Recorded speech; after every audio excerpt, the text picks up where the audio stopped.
Southwest Florida, you are looking live at Lee Pitts Live here at the Edison Mall at the heart of Fort Myers. Why am I here?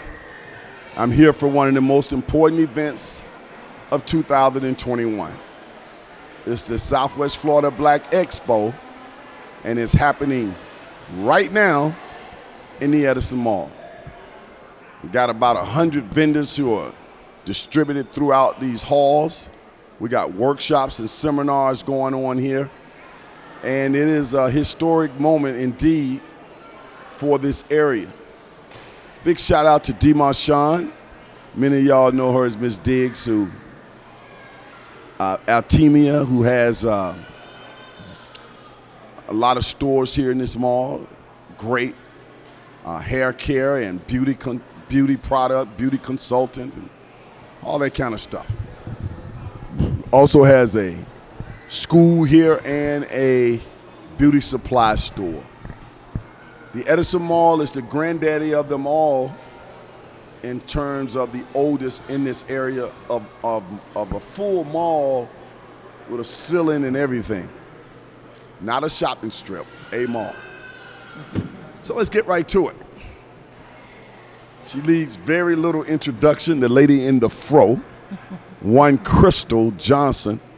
Did I get that right, Johnson? That's correct. Okay, I'll mess it up, because I know a Crystal Thomas, who's here enjoying herself, supporting black businesses, and just taking it all in. Yeah. First of all, Crystal, the fact that when you first heard there was a Southwest Florida Black Expo coming to Edison Mall, what went through your mind?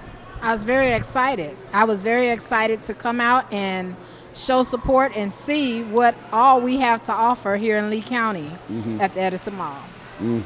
When you think about blacks, people, or people of African descent having their own businesses or trying to grow their businesses, does that inspire you? Does that make you proud to see this happening? Absolutely. That's what we need to do. If anything, this pandemic should inspire everyone to go get your own. So, and definitely patronize your fellow African American business owners.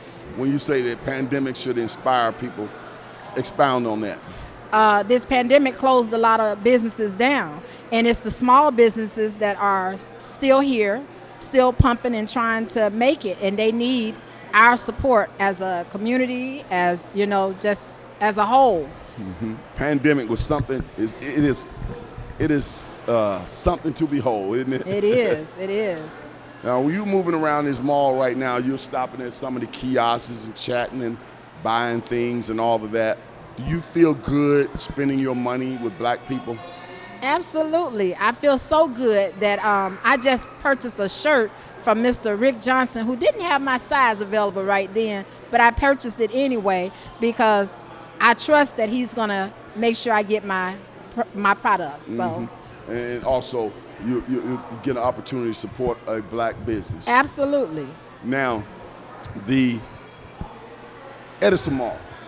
We don't normally think about the Edison Mall as a place where black people can come and set up their shops and all of that. When do you think this helps in terms of the perception that black people will have about the Edison Mall, whatever that perception might be of being user-friendly, welcoming, and all of that kind of thing?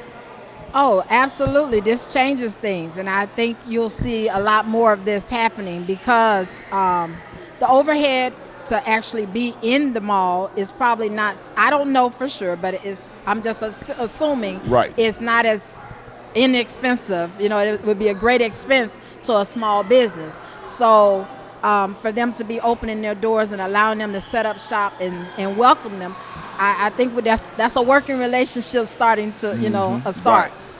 The technology,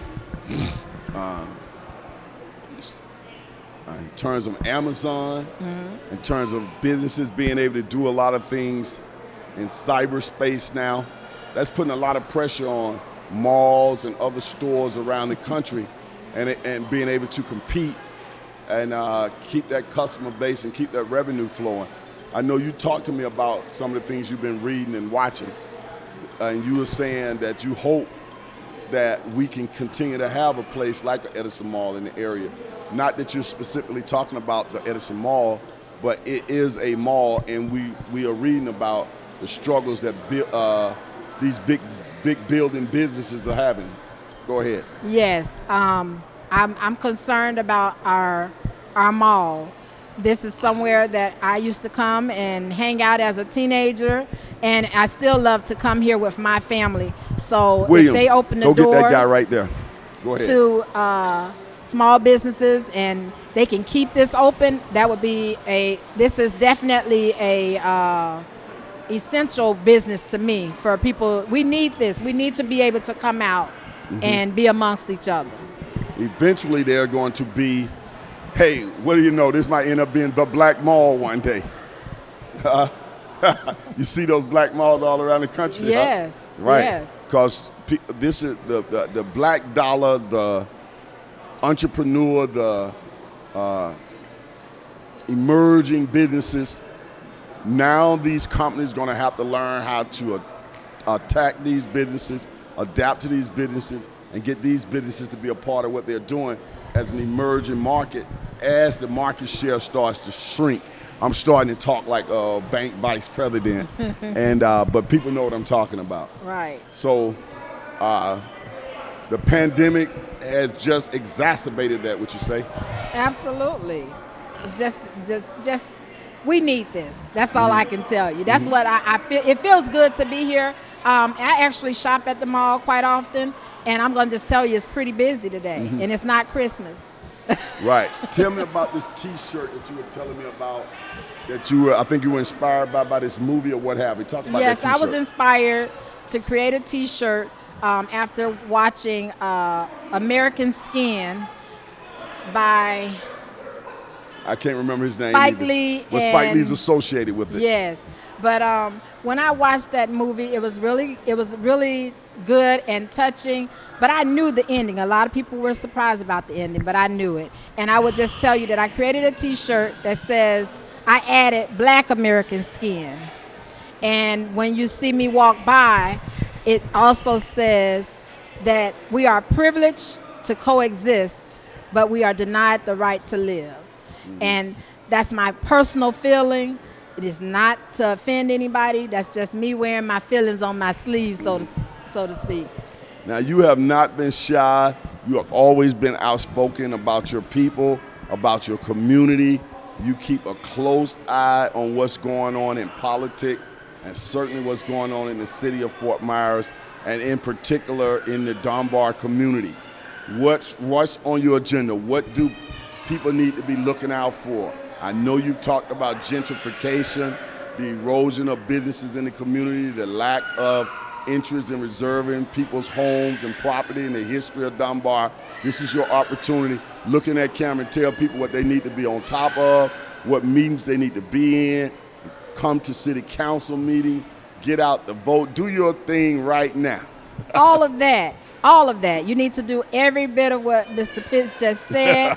I will say to you what's on my mind right now is I actually spoke with the mayor the other day, and I told him about Kevin something Anderson. called participatory budgeting. It's something that will include you in the process of how money is being spent in your community. So when they do their budgeting, they will consult their constituents. What's your apparatus right now? You got an organization. I think you got an organization that people can join, social media wise or however.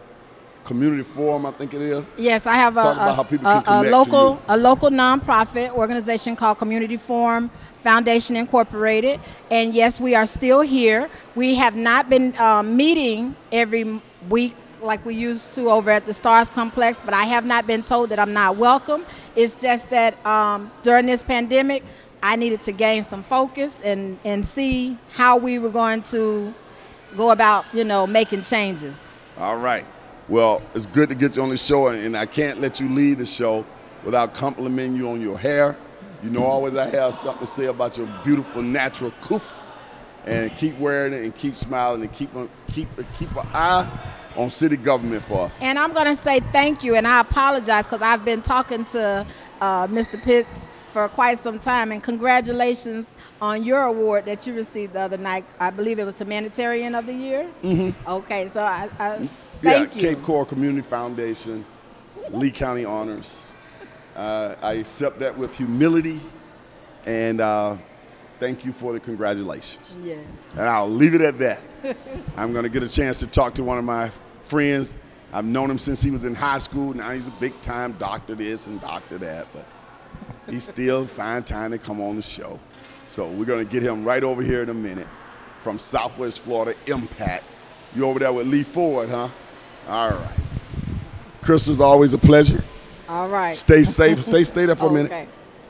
Let people know you already got one of your shots or both of them? I have received the Moderna, and I will get my second vaccine on the 14th of this month. Okay, we're about in the same cycle.